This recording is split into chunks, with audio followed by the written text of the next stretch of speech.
একসময় পাহাড় আর ঝরঝরে বনের মধ্যে ঘেরা এক অদ্ভুত গ্রামে হাশেম নামে এক যুবক বাস করত। উদারতা ও কোমল স্বভাবের জন্য পরিচিত হাশেম সবার কাছে প্রিয় ছিল। তবুও তার অনেক গুণ থাকা সত্ত্বেও তিনি কখনোই এমন প্রেম অনুভব করেননি যা তার হৃদয়কে ছুটতে এবং তার আত্মাকে গান করে। শরতের একদিন গ্রামের বাজার দিয়ে হাঁটতে হাঁটতে হাশেম লক্ষ্য করল চত্বরের ধারে একটা নতুন স্টল। এটি স্পন্দনশীল কাপড় এবং চকচকে ট্রিঙ্কেটে সজ্জিত ছিল, এবং এর পিছনে একটি যুবতী মহিলা দাঁড়িয়েছিল যার চোখ সকালের সূর্যের মতো উজ্জ্বল ছিল। তার নাম লীলা, এবং সে তার হাতে তৈরি গয়না বিক্রি করতে গ্রামে এসেছিল। হাশেম অবিলম্বে তার সৌন্দর্যের কারণে নয়, বরং তার চারপাশের সকলের সাথে যে উষ্ণতা এবং করুণার সাথে যোগাযোগ করেছিল তার কারণেও তার প্রতি আকৃষ্ট হয়েছিল। কৌতূহলী হাশেম লীলার সাথে একটি কথোপকথন শুরু করেছিলেন এবং আবিষ্কার করেছিলেন যে তিনি তার নৈপুণ্যের প্রতি ততটাই উৎসাহী ছিলেন যতটা তিনি তার নিজের সাধনা সম্পর্কে ছিলেন। হাশেম অবিলম্বে তার সৌন্দর্যের কারণে নয়, বরং তার চারপাশের সকলের সাথে যে উষ্ণতা এবং করুণার সাথে যোগাযোগ করেছিল তার কারণেও তার প্রতি আকৃষ্ট হয়েছিল। কৌতূহলী হাশেম লীলার সাথে একটি কথোপকথন শুরু করেছিলেন এবং আবিষ্কার করেছিলেন যে তিনি তার নৈপুণ্যের প্রতি ততটাই উৎসাহী ছিলেন যতটা তিনি তার নিজের সাধনা সম্পর্কে ছিলেন। দিনগুলি সপ্তাহে পরিণত হয় এবং হাশেম নিজেকে লীলার স্টলে নিয়মিত দেখতে পান। প্রতিটি সফরে তিনি তার গল্প দ্বারা মন্ত্রমুগ্ধ এবং তার হাসিতে মুগ্ধ হন। লীলা ঘুরে হাশেমের চিন্তাশীল প্রকৃতি এবং তার শিল্পের প্রতি তার প্রকৃত আগ্রহের প্রশংসা করেছিলেন। তারা তাদের স্বপ্ন এবং আকাঙ্ক্ষা সম্পর্কে কথা বলে ঘণ্টার পর ঘণ্টা কাটিয়েছে, এবং শীঘ্রই উভয়ের কাছে স্পষ্ট হয়ে গেছে যে তারা যা ভাগ করেছে তা নিছক বন্ধুত্বের চেয়ে বেশি। একটি চটকদার সন্ধ্যায় গ্রাম যখন ফসল উৎসবের জন্য প্রস্তুত, হাশেম তার অনুভূতি প্রকাশ করার সিদ্ধান্ত নিয়েছে। তিনি লক্ষ্য করেছিলেন যে কিভাবে লীলা তার স্টল থেকে সোনালি সূর্যাস্তের প্রশংসা করেছিল এবং একটি ছোট চমক তৈরি করেছিল। তিনি পাহাড়ের দিকে তাকিয়ে গ্রামের প্রান্তে একটি বিশেষ স্থানের ব্যবস্থা করেছিলেন, যেখানে অস্তগামী সূর্য কমলা এবং গোলাপি রঙে প্রাকৃতিক দৃশ্যকে স্নান করেছিল।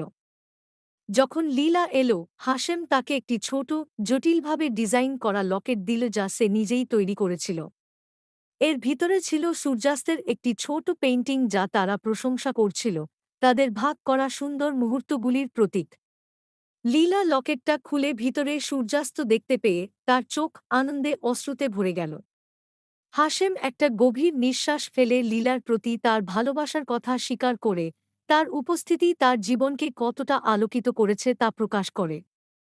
লীলা তার আন্তরিকতা এবং লকেটের পিছনের চিন্তাভাবনা দ্বারা স্পর্শ করে বুঝতে পেরেছিল যে তার হৃদয় সর্বদা হাশেমের প্রতি আকৃষ্ট ছিল। সেও তার ভালোবাসার কথা স্বীকার করেছিল, প্রকাশ করেছিল যে সে কতটা গভীরভাবে তার যত্ন নিতে এসেছিল। অস্তগামী সূর্যের আভায় ফসল কাটার ঋতুর রঙে ঘেরা হাশেম এবং লীলা তাদের প্রথম চুম্বন ভাগ করে নেয়। সেই দিন থেকে তাদের জীবন একে অপরের সাথে জড়িত ছিল, ভাগ করা স্বপ্ন এবং এমন ভালোবাসায় ভরা যা প্রতিটি দিনকে উজ্জ্বল করে তোলে এবং প্রতিটি চ্যালেঞ্জকে সহজ করে তোলে। এবং তাই হাশেম এবং লীলার প্রেমের গল্প গ্রামে একটি লালিত গল্পে পরিণত হয়েছিল, একটি অনুস্মারক যে কখনো কখনো সবচেয়ে সুন্দর সম্পর্ক জন্ম নেয়। একটি চটকদার সন্ধ্যায় গ্রাম যখন ফসল উৎসবের জন্য প্রস্তুত, হাশেম তার অনুভূতি প্রকাশ করার সিদ্ধান্ত নিয়েছে। তিনি লক্ষ্য করেছিলেন যে কিভাবে লীলা তার স্টল থেকে সোনালি সূর্যাস্তের প্রশংসা করেছিল এবং একটি ছোট চমক তৈরি করেছিল। তিনি পাহাড়ের দিকে তাকিয়ে গ্রামের প্রান্তে একটি বিশেষ স্থানের ব্যবস্থা করেছিলেন, যেখানে অস্তগামী সূর্য কমলা এবং গোলাপি রঙে প্রাকৃতিক দৃশ্যকে স্নান করেছিল। অস্তগামী সূর্যের আভায় ফসল কাটার ঋতুর রঙে ঘেরা হাশেম এবং লীলা তাদের প্রথম চুম্বন ভাগ করে নেয়। সেই দিন থেকে তাদের জীবন একে অপরের সাথে জড়িত ছিল, ভাগ করা স্বপ্ন এবং এমন ভালোবাসায় ভরা যা প্রতিটি দিনকে উজ্জ্বল করে তোলে এবং প্রতিটি চ্যালেঞ্জকে সহজ করে তোলে। এবং তাই হাশেম এবং লীলার প্রেমের গল্প গ্রামে একটি লালিত গল্পে পরিণত হয়েছিল, একটি অনুস্মারক যে কখনো কখনো সবচেয়ে সুন্দর সম্পর্ক জন্ম নেয়। অস্তগামী সূর্যের আভায় ফসল কাটার ঋতুর রঙে ঘেরা হাশেম এবং লীলা তাদের প্রথম চুম্বন ভাগ করে নেয়। সেই দিন থেকে তাদের জীবন একে অপরের সাথে জড়িত ছিল, ভাগ করা স্বপ্ন এবং এমন ভালোবাসায় ভরা যা প্রতিটি দিনকে উজ্জ্বল করে তোলে এবং প্রতিটি চ্যালেঞ্জকে সহজ করে তোলে। এবং তাই হাশেম এবং লীলার প্রেমের গল্প গ্রামে একটি লালিত গল্পে পরিণত হয়েছিল, একটি অনুস্মারক যে কখনো কখনো সবচেয়ে সুন্দর সম্পর্ক জন্ম নেয়।